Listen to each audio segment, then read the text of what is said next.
আমার উম্মত পৃথিবীতে সবার পরে আসছে, কিন্তু জান্নাতে যাবে আমার উম্মত সবার আগে। আমার উম্মত জান্নাতে না গেলে কোন নবীর উম্মত জান্নাতে যাবে না। আবার এই উম্মতের মধ্যে জান্নাতে কারা যাবে, কিভাবে যাবে, নবীজি সিরিয়াল বয়ান করছেন। আল্লাহ রাসূল বলেন, তিরমিজির বর্ণনা, আমার উম্মতের মধ্যে সর্বপ্রথম 10 জন জান্নাতে যাবে। সর্বপ্রথম কয়জন? আমার উম্মতের মধ্যে সর্বপ্রথম 10 জন জান্নাতে যাবে, এরপরে বাকিওয়ালারা। আল্লাহ রাসূল বলেন, আবু বকর ফিল জান্নাহ ওয়া উমর ফিল জান্নাহ ওয়া উসমান ফিল জান্নাহ ওয়া আলী ফিল জান্নাহ ওয়া তালহা ফিল জান্নাহ ওয়া যুবাইর ফিল জান্নাহ ওয়া আব্দুর রহমান ইবনে আউফ ফিল জান্নাহ ওয়া সাদ ফিল জান্নাহ ওয়া সাঈদ ফিল জান্নাহ ওয়া আবু উবাইদা ফিল জান্নাহ। রাসূল বলেন, শুনে নাও জান্নাতের সিরিয়াল। 1 নম্বর আমার আবু বকর জান্নাতি।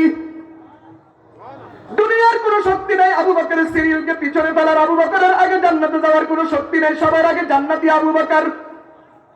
2 নম্বর ওয়া উমর ফিল জান্নাহ, উমর জান্নাতি। ওয়া উসমান ফিল জান্নাহ, উসমান জান্নাতি। ওয়া আলী ফিল জান্নাহ, আলী জান্নাতি। ওয়া তালহা ফিল জান্নাহ, 5 নম্বর তালহা জান্নাতি। ওয়া যুবাইর ফিল জান্নাহ, 6 নম্বর যুবাইর ইবনে আওয়াম জান্নাতি। ওয়া আব্দুর রহমান ইবনে আউফ ফিল জান্নাহ, 7 নম্বর আব্দুর রহমান ইবনে আউফ জান্নাতি। ওয়া সাদ ফিল জান্নাহ, সাদ বিন আবি ওয়াক্কাস 8 নম্বর জান্নাতি। ওয়া সাঈদ ফিল জান্নাহ, সাঈদ ইবনে যায়েদ 9 নম্বর জান্নাতি। ওয়া আবু উবাইদা ফিল জান্নাহ, 10 নম্বর আবু উবাইদা ইবনুল জাররাহ জান্নাতি। জান্নাতের সিরিয়াল। সব উম্মতের আগে উম্মতে মুহাম্মদী, আর উম্মতে মুহাম্মদীর মধ্যে সর্বপ্রথম আবু বকর, তারপরে ওমর, তারপরে ওসমান, তারপরে আলী, তারপরে তালহা, তারপরে জুবাইর, তারপরে আব্দুর রহমান ইবনে আউফ।